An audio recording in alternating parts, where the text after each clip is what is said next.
Evening all of you, welcome to Jai Vidya. आज हम लेकर के ये जैसे कि हमारा हो गया चैनल का लोगो। तो अगर आपको हमारे वीडियो अच्छे लगे तो चैनल को सब्सक्राइब करें, लाइक करें, शेयर करें।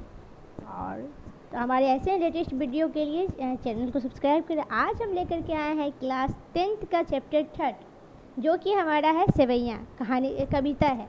तो क्योंकि ये एक कविता है तो कविता आप अपने बुक से भी ये कर सकते हैं, और इसके जितने भी इंपॉर्टेंट क्वेश्चन आंसर वो हम आपके लिए लेके आए हैं। तो हम आपके लिए बहुत ही मेहनत करते हैं। तो आप हमारे चैनल को सब्सक्राइब करें, वीडियो को लाइक करें, ताकि हम और मोटिवेट होकर के आपके लिए और भी अच्छी अच्छी वीडियो बना के लेके आएँ।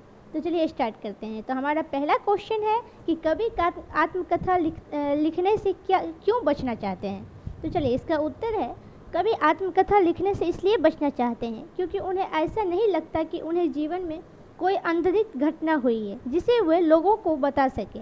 उन्हें लगता है कि उनका जीवन केवल कष्टों से भरा हुआ है, अतः वे अपने कष्टों को लोगों में बांटना नहीं चाहते तथा उन्हें अपने तक ही सीमित रखना चाहते हैं। अब ऐसा इसलिए है क्योंकि ऐसे ही हमारे जीवन में बहुत सारे ऐसे कठिनाइयाँ होती है जो हम चाहते हैं कि अपने कष्टों को अपने तक ही सीमित रखें, हम दूसरे को शामिल ना करें। तो इसलिए कवि अपनी आत्मकथा को अपने तक ही रखना चाहते थे, सीमित रखना चाहते थे। वो दूसरों को इस बात से कष्ट देना नहीं चाहते थे। तो चलिए हमारा दूसरा क्वेश्चन है कि आत्मकथा सुनने के संदर्भ में अभी समय भी नहीं, कवि ऐसा क्यों कहता है। तो इसका उत्तर होगा, अभी समय भी नहीं है। कवि ने ऐसा इसलिए कहा क्योंकि कवि को लगता है कि उसने जीवन में अब तक कोई भी ऐसी उपलब्धि हासिल नहीं की है जो दूसरों को बताने योग्य है, तथा उसके जीवन में उसे सुख की प्राप्ति नहीं हुई है। कवि इस समय अपने दुख और पीड़ा को कुछ समय तक भूल गया और उसे याद करके वह दुखी नहीं होना चाहता। अब ऐसे ही हमारी लाइफ में बहुत ही ऐसी चीज़ होती है, जैसे कि हम कुछ सफलता का प्राप्त करने के लिए हम मेहनत करते जाते हैं, बट हम उस तक बहुत जल्द सफल नहीं हो पाते हैं। तो इसलिए उन्हें लगा कि मैंने मेहनत तो किया बट ऐसा कुछ भी नहीं है, मैंने ऐसी कोई उपलब्धियां नहीं हासिल की है जो कि मुझे दूसरों की बताने की योग्य है। तो इसलिए कभी क्या किया, और कभी भी ऐसा नहीं चाहता था कि ये दुख जो है सो उस पर हावी हो जाए, इसलिए वो ये चीज़ किसी को बताना नहीं चाहता था। चलिए हमारा तीसरा नंबर क्वेश्चन है, स्मृति को पथ्य बनने से कवि का क्या आशय है। तो पथ्य कवि अर्थात रास्ते को भोजन या सहारा। स्मृति के पोथन बनने से कवि का आशय अपनी स्मृति का पाथल बनने से कवि को आशय अपना प्रिय की स्मृति के सहारे जीवन जीने से है। अब कवि की प्रेमिका उससे दूर चली गई, कवि के पास केवल उसकी ही यादें हैं। इन्हें यादों को कवि अपना जीवन का एकमात्र सहारा मानते थे। अब इसमें क्या हुआ था कि कवि की जो प्रेमिका थी वो उनसे दूर हो गई थी, तो अब उससे मिलने की उसके पास कोई साधन नहीं था। तो कवि के पास क्या था, बस उनकी प्रेमिका की बस यादें ही थी, एकमात्र सहारा था। ठीक है। और अगर आपको कुछ भी हमसे पूछना हो या कुछ भी इस चैप्टर से रिलेटेड जानकारी चाहिए तो आप हमें कमेंट बॉक्स में कमेंट कर सकते हैं। ठीक है। और अब हमारा 4th नंबर क्वेश्चन है कि भाव स्पष्ट कीजिए। मिलना कहाँ एवं सुख जिसका मैं स्वप्न देखकर जग गया, अलीगढ़ में आते आते मुखिया कर जो भाग गया, खो है हमारा जिसके अरुण कपोलों की मतवाली सुंदर छाया में, अनुगणी उस पर लेती थी निज सुहाग मधुमाला में।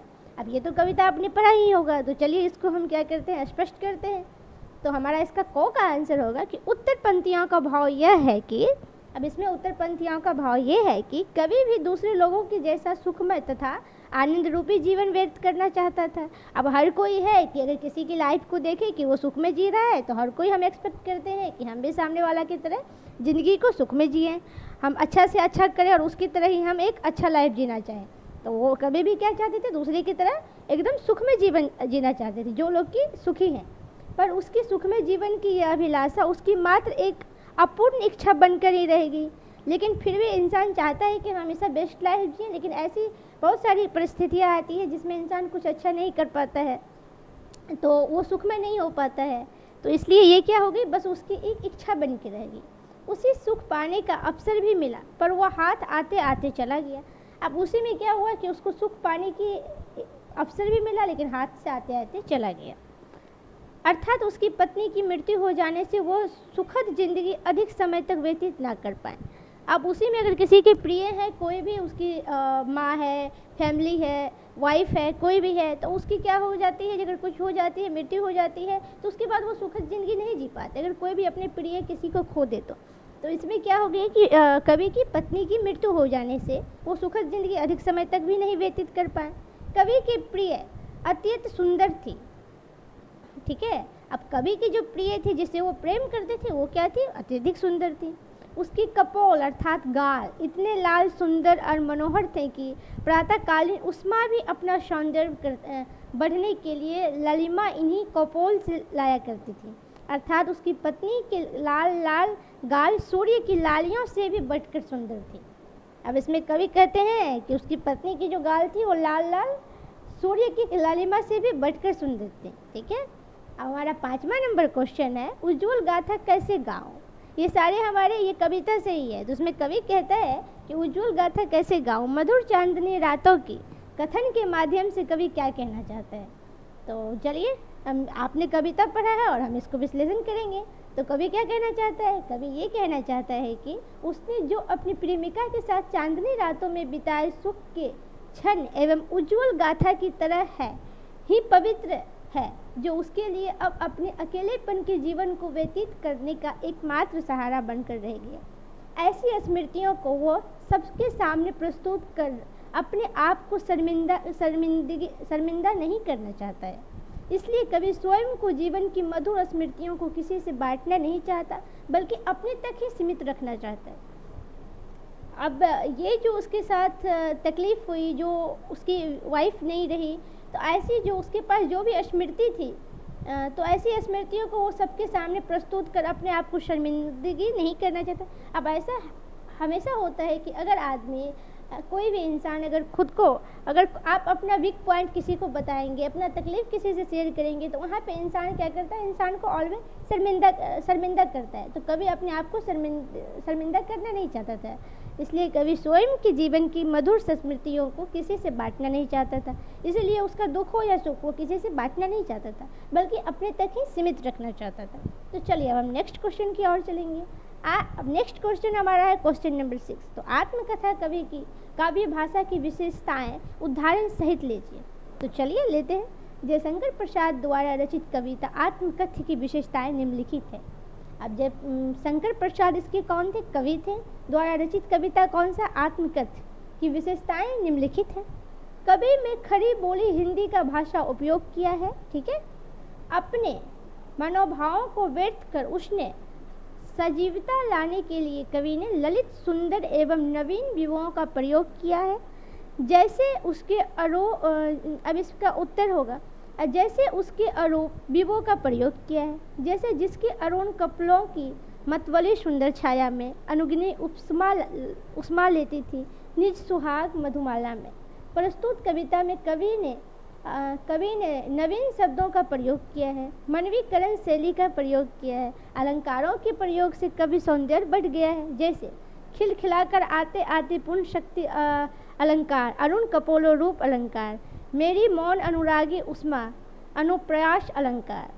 कवि ने जो सुख का अब नेक्स्ट क्वेश्चन हमारा है, कवि ने जो सुख का स्वप्न देखा था उसे कविता में किस रूप से अभिव्यक्त किया है।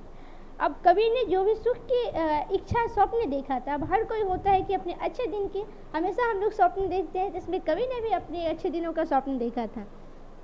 तो इस कविता में अभिव्यक्त भी उसने किया है। तो कवि ने जो सुख का स्वप्न देखा था उसे वो अपनी प्रेयसी नायिका के माध्यम से व्यक्त किया है। कवि कहता है कि नायिका स्वप्न में उसके पास आते जाते मुस्कुरा कर चली गई। कवि कहना चाहते हैं कि जो सपने उसने और उसकी प्रेमिका ने मिलकर देखे थे वो तो उसे कभी प्राप्त नहीं हुआ। उसने जिस सुख की कल्पना की थी वह उसे नहीं प्राप्त हुआ और उसका जीवन हमेशा उस सुख से वंचित ही रहा। इसलिए दुनिया में सुख छलाव मात्र है। हम जिसे सुख समझते हैं वो अधिक समय तक नहीं रहता है, किसी स्वप्न की भांति जल्दी ही गायब हो जाता है। अब इंसान हमेशा चाहता है कि हम एक अच्छी चीज़ का स्वप्न देखता है, लेकिन आप अधिकतर देखते होंगे कि वो हमारे लाइफ में काफ़ी दिन तक नहीं रह पाती है। हम चाहते कुछ और है और हो कुछ और जाता है। तो बस यही कवि के साथ भी हुआ। तो हमारा 8वां नंबर क्वेश्चन है कि इस कविता के माध्यम से प्रसाद जी के व्यक्तित्व की जो झलक मिलती है उसे अपने शब्दों में लिखिए। तब इसमें हमको अपने शब्दों में लिखना है, तो चलिए स्टार्ट करते हैं। इसका हमारा उत्तर होगा, इस कविता को पढ़कर प्रसाद जी के व्यक्तित्व की ये विशेषताएं हमारे सामने आती है। प्रसाद जी एक सीधे साधे व्यक्तित्व वाले मनुष्य थे, ठीक है। वो दिखावा नहीं करते थे, इसलिए तो वो किसी को अपने दुख या अपनी चिंता नहीं बताना चाहते थे। उनके मित्रों ने उनके साथ धोखा किया था, और हर किसी के साथ होता है कि मित्र है या कोई ना कोई है जो उनके साथ धोखा कर देता है। तो ऐसे ही है, प्रसाद जी के साथ भी क्या हुआ था, कवि के साथ भी धोखा हुआ था, परंतु फिर भी वो भोलेपन में जीते रहे। लेकिन फिर भी वो क्या किया, अपना छल कपट कभी नहीं अपनाया और वो अपने भोलेपन में ही जीते रह गए, अपने सरल स्वभाव के साथ ही। वे अपने जीवन के सुख दुख को लोगों में बांटना नहीं चाहते थे, और उसके लाइफ में सुख हो या दुख हो वो अपने किसी को बांटना नहीं चाहते थे। अपनी समस्याओं को अपना तक ही सीमित रखना चाहते थे। अपनी दुर्बलता को समाज में प्रस्तुत कर वे स्वयं को शर्मिंदा नहीं करना चाहते थे। प्रसाद जी का स्वयं को दुर्बलता से भरा सरल दुर्बल व्यक्ति कहना उनकी विनम्रता को प्रकट करता है। और हम कितने इंसान ऐसे होते हैं कि वो दुर्बल होते हैं, बट वो फिर भी खुद को वो मानना नहीं चाहते, वो कहते हैं कि मैं ही सर्वश्रेष्ठ हूँ। लेकिन कवि क्या करता है कि वो खुद को फिर भी वो किसी को कहना नहीं चाहता, लेकिन वो खुद को दुर्बल मानता है। इससे उसकी सरल दुर्बल व्यक्ति कहना उनकी विनम्रता को प्रकट करती है। तो वो कितना विनम्र है इस चीज़ को ये प्रकट करती है। अब हमारा है कि आप किस व्यक्ति की आत्मकथा पढ़ना चाहेंगे और क्यों। तो इसका उत्तर होगा, मैं उन व्यक्तियों की आत्मकथा पढ़ना चाहूँगा जिसे अपनी मातृभूमि और देश के लिए सुख को ठोकर मार दिया। अब हम तो ऑलवेज उसके ही कथा पढ़ना चाहेंगे, और अपने देश के लिए आन बान और शान के लिए ठोकर खाई, संघर्ष किया और आवश्यकता पड़ने पर मौत को भी गले लगा लिया। मैं शारदा प्रताप, भगत सिंह, चंद्रशेखर आज़ाद, सुभाष चंद्र बोस जैसे की आत्मकथा पढ़ना चाहूँगा, ठीक है। ये हमारा हो गया क्वेश्चन। अब हमारा 10वां नंबर क्वेश्चन है, कोई भी अपनी आत्मकथा लिख सकता है, उसके लिए विशिष्ट या बड़ा होना जरूरी नहीं। हरियाणा राज्य के गुड़गांव में घरेलू सहायिका के रूप में काम करने वाली बेबी हलदार की आत्मकथा अधीन बहुत के द्वारा सही गई। आत्मकथा शैली में अपने बारे में कुछ लिखिए। छात्र अपने बारे में आत्मकथा शैली में स्वयं लिखिए। तो इसमें आप लोग को क्या करना है, अब ये आपका हो गया होमवर्क, तो आपको ये लिख करके हमें कमेंट सेक्शन में कमेंट करना है, ठीक है। तो आज के लिए इतना ही। अगर आपको हमारे वीडियो अच्छे लगे तो चैनल को सब्सक्राइब करें, वीडियो को लाइक करें और ज़्यादा से ज़्यादा शेयर करें। आज के लिए इतना ही, मिलते हैं नेक्स्ट वीडियो में। Thank you.